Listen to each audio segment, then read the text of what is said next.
The year is 1998, and just like any tech company back then, you either started by getting a friend and building an empire in your garage, or you pulled a Gabe Newell, left a rather large multinational corporation, and told them to go fucking shove it.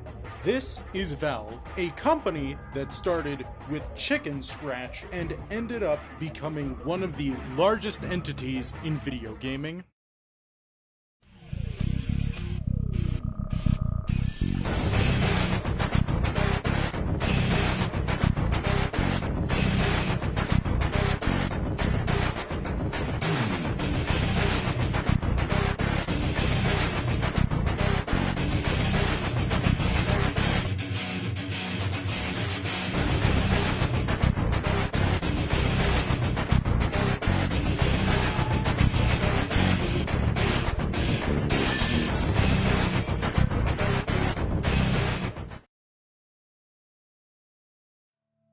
Gabe Newell's vision after leaving Microsoft was to create a small company and start making video games. The first idea that they came up with was a submarine game. While there's not too much known about this, we do know that it was supposed to have some rather impressive underwater visuals, and that the gameplay was pretty alright. However, there really isn't too much about this.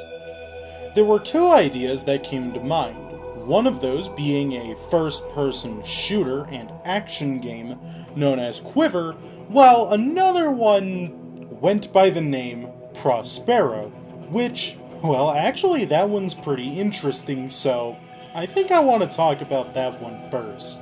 Prospero was a third-person action game that, well, was actually hosted on multiple different servers.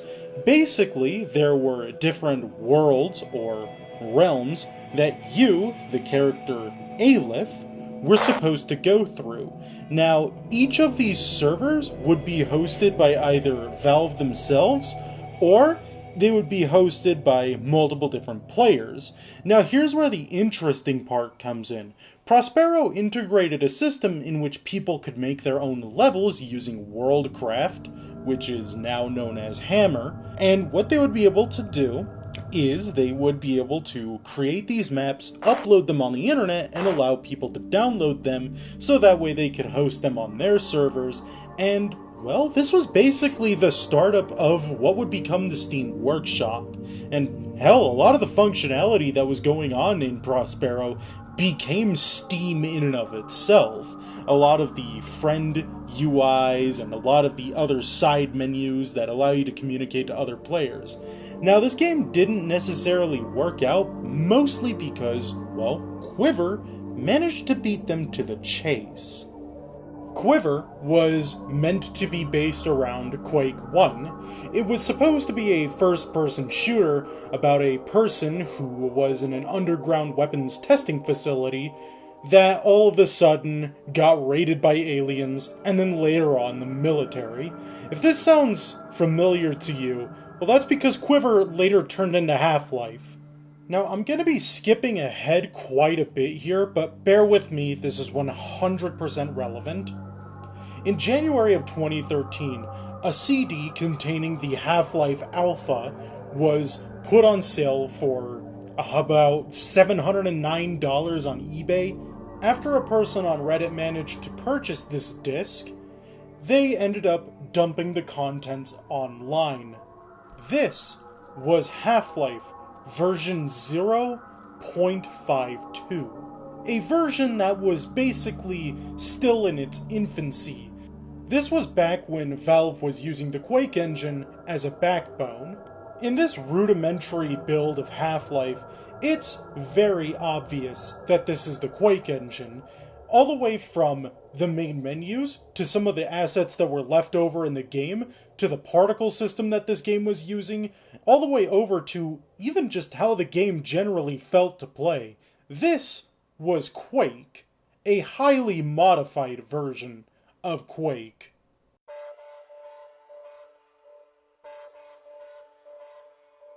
Before we got to the version of Half-Life that we have now, we had build 052. This build was based off of the Quake engine, as previously mentioned. This version of Half-Life only has a few weapons, most notably the crowbar, the Glock, and the MP5, which sounds a little bit like a ray gun to me, but whatever, that's besides the point. Something else worth noting, while this version of Half-Life is, well, clearly incomplete, it was what was starting to slowly set the groundworks for the final project. However, before this version went out, there were some multiplayer tests, specifically on the map Juarez DM, which is now known as Stockyard in the final version of Half-Life. Listen, there's loads and loads and loads of cut content that I could honestly talk about with this game, but I honestly want to save that for another video at a different time. For now, let's just focus on the development of this game. Build 052 was basically an almost complete build of Half-Life. Well, not really, it has a lot of bugs, and it needed a lot of work, but it was basically the groundwork for what they wanted. It was supposed to originally come out in December of 1997 to compete against Quake 2. However, the plug was pulled on that plan. Valve wanted to rewrite the story and redo a lot of the locations. The reasoning behind this was Valve figured that the game didn't necessarily have the charm that they wanted, and it didn't necessarily have a lot of the settings that they wanted. Basically, to compete with Quake 2, or to surpass Quake 2, they would need to do better. Sierra, the publisher at the time, was not necessarily too happy with this. However, they were willing to cave into Valve's demands at the time.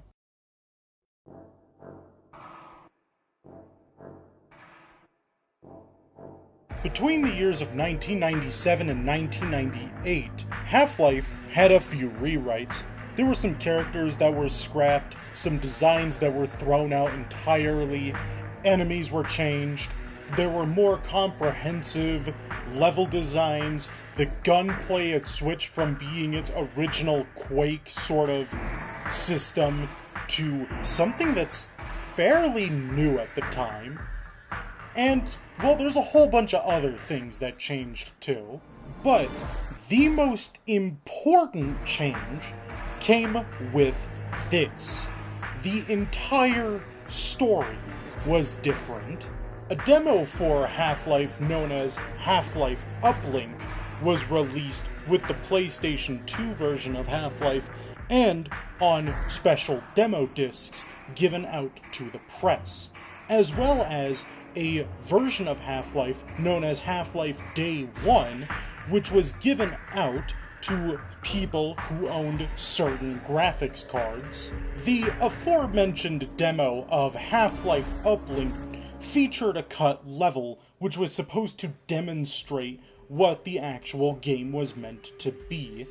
Despite the fact that Half-Life Uplink works on modern hardware and on the PlayStation 2, it's basically the last thing that we have from the Quiver era of ideas. Originally, you were supposed to go into a satellite control area after battling a bunch of Marine and alien forces.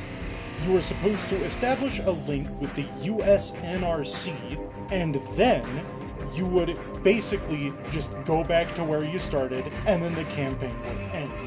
However, this wouldn't happen, and instead, you would be trapped into a room with a gargantua pit up against you.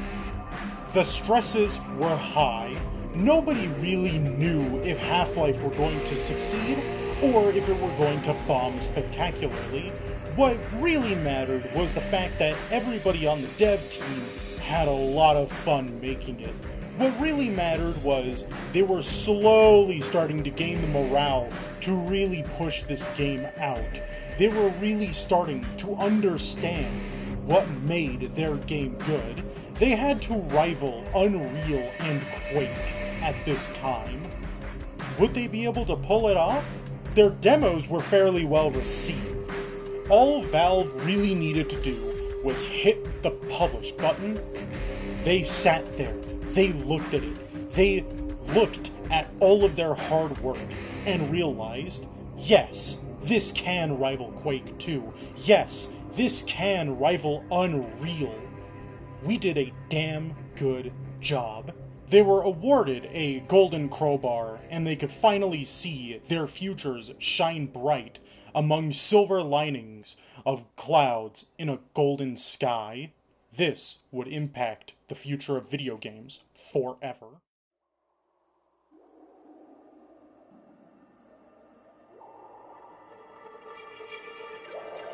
Around 1999, Valve was approached by another company. A company by the name of Gearbox Studios. Gearbox was a company that had just started getting into the industry, just like Valve did, and their first real projects were going to be 3 different expansion packs that take place in the Half-Life universe. One expansion pack was Half-Life Opposing Force, where you play as a Marine named Adrian Shepard. In this expansion pack, you go through Black Mesa from a completely different point of view.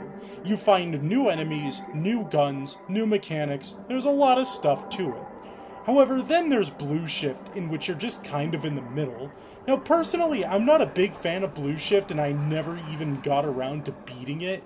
And as far as I'm aware, it's only about 40 minutes long, and it's pretty lame.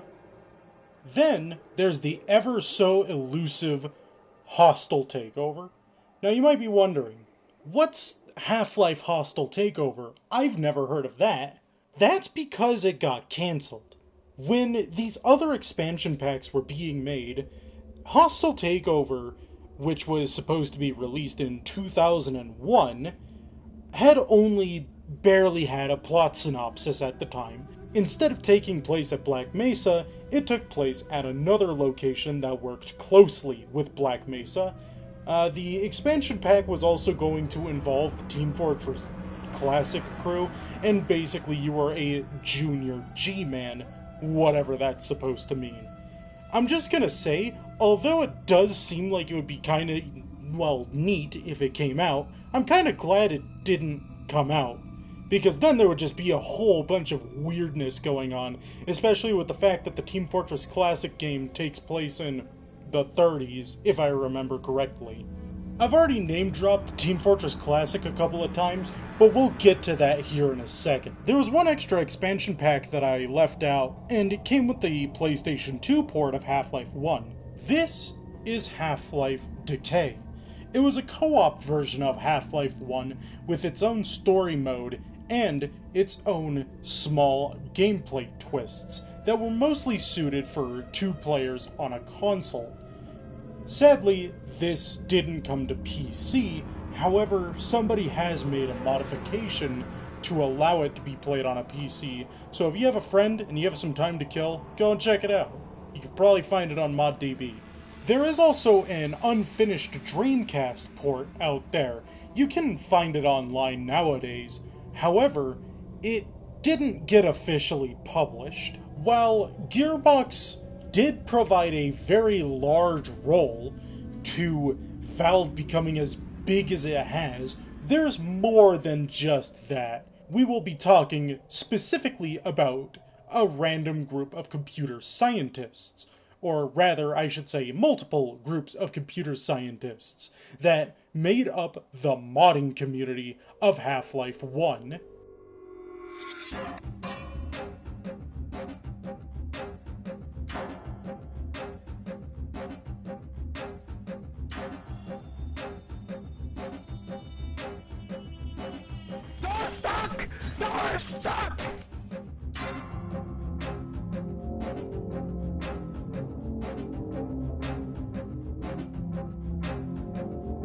I think by now you get the point. To this day, people still mod Half-Life 1, and it's because the tools, back then and today, are easy to access. Anybody can learn them, anybody can use them, as long as you can figure out how to code, as long as you can learn how to make a level, if you know how to make models, you can make mods for a game. From player models all the way up to full-fledged mods. Some of these mods were so popular that they became games in and of themselves. Remember, Team Fortress Classic, that game I kept mentioning a long time ago, was actually a mod for Quake. It later got turned into a Half-Life property after a Gold Source mod was made. The same thing happened with Counter-Strike. A couple of other indie devs decided to make their own thing, and then Counter-Strike became a Valve property. In 2000, there were two more Gold Source games made. There was Deathmatch Classic, which was a remake of Quake in Gold Source, and there was Ricochet, which was a weird disc-throwing sort of madhouse. I don't know how to explain it past that. It's like a platformer for Tron. There's another game known as Gunman Chronicles, but I'm not going to really cover it too much, because I've actually never played that one.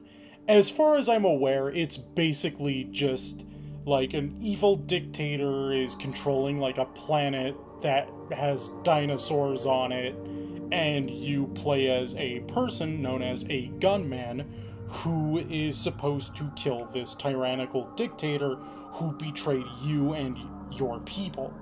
Finally, we come to the last game of this era.